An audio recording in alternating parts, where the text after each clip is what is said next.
जय श्री राम मित्रों, आप सभी का मेरे YouTube चैनल संस्कृति विसुधा में हृदय अभिनंदन है। पिछले वीडियो में सुना मित्रों कि प्रभु श्री रामचंद्र जी ने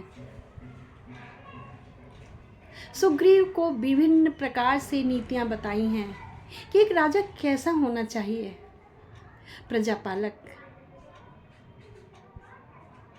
जन कल्याण के लिए, अपनी प्रजा के लिए उसे अपना सर्वस्व न्यौछावर कर देना चाहिए, प्रजा प्रधान होनी चाहिए और स्वयं की चिंता गौण होनी चाहिए। इस प्रकार की शिक्षा मेरे प्रभु श्री रामचंद्र जी ने सुग्रीव को दी है। सुग्रीव को बुलवाया है और सुग्रीव ने रामचंद्र जी को बुलवाया कि प्रभु अब मैं यहाँ का राजा बन गया हूँ, तो आप मेरे सिंहासन पर विराजमान हो और मुझे आकर आशीष दें। इस बात पर श्री रामचंद्र जी कहते हैं, कह प्रभु सुन सुग्रीव हरीसा, पुर न जाऊं 10 बरीसा, गत ग्रीष्म में बरसारी तू आई, रहियो निकट सैल परिछाई, अंगद सदहित करऊँ तुम राजू, संतत हृदय धरऊँ मम काजू। जब सुग्रीव भवन फिर आए, राम प्रबरसन गिर परिछाए। सुग्रीव ने कहा, प्रभु ग्रीष्म ऋतु तो निकल गई वृक्षों की छाया के तले, लेकिन अब वर्षा ऋतु आ रही है। इस ऋतु में आप कैसे रहेंगे बाहर जंगल में, वन में? श्री रामचंद्र जी कहते हैं, पिता की आज्ञा का पालन करना ही मेरा परम धर्म है।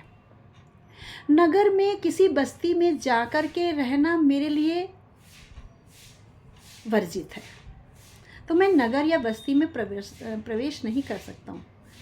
लेकिन सुग्रीव कितना उनका ध्यान रख रहा है।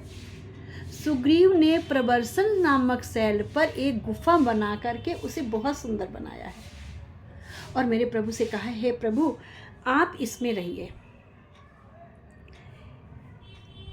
राम प्रबरसन गिर पर छाए, तो श्री रामचंद्र जी ने प्रबरसन पर्वत पर जाकर निवास किया है। प्रबरसन नाम के पर्वत पर प्रथम देवन गिर गुहा, राखे रुचिर बनाई, राम कृपा निधि कुछ दिन वास करेंगे आई। किसने बनाई ये गुफा?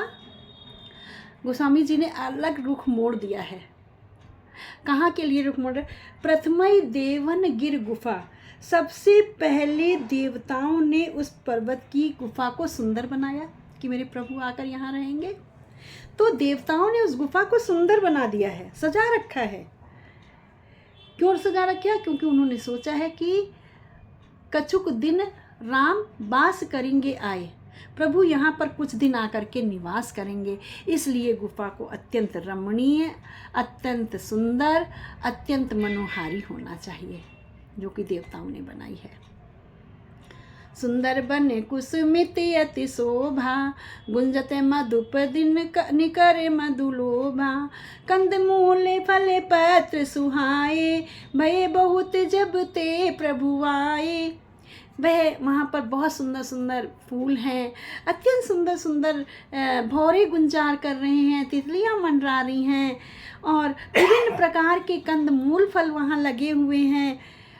तथा जब से श्री रामचंद्र जी वहाँ पर आए हैं, तब से तो अनेकों प्रकार के फल फूल पल्लवित होने लगे हैं।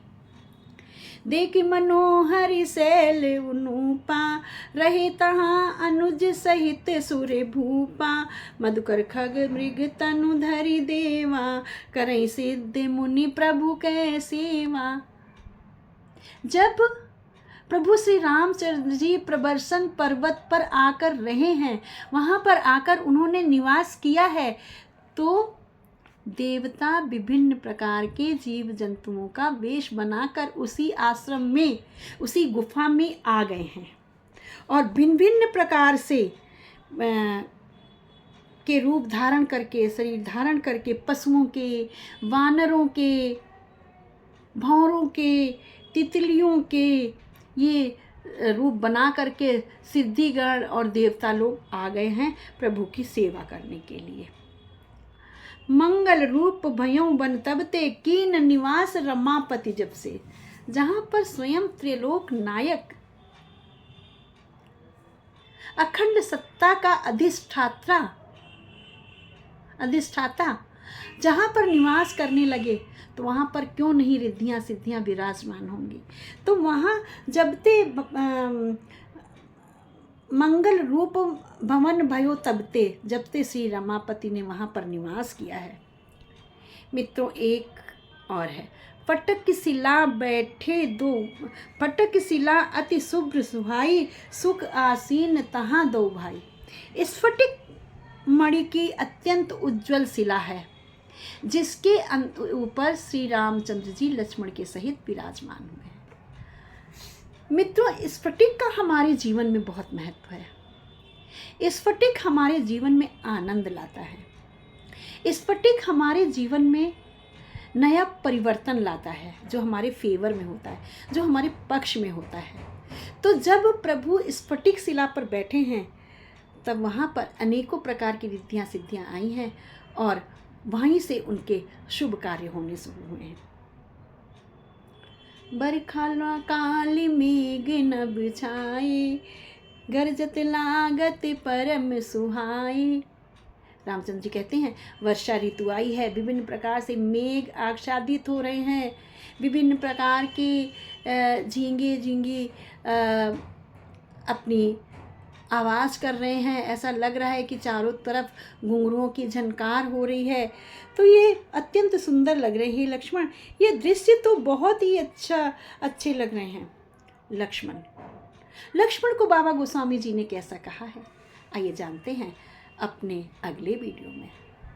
बने रहिएगा मेरे साथ। मित्रों मेरे चैनल को लाइक शेयर एंड सब्सक्राइब जिन्होंने नहीं किया है अवश्य करें, यही आप लोगों से मेरा अनुरोध है। जय श्री राम मित्रों, जय श्री राम मित्रों।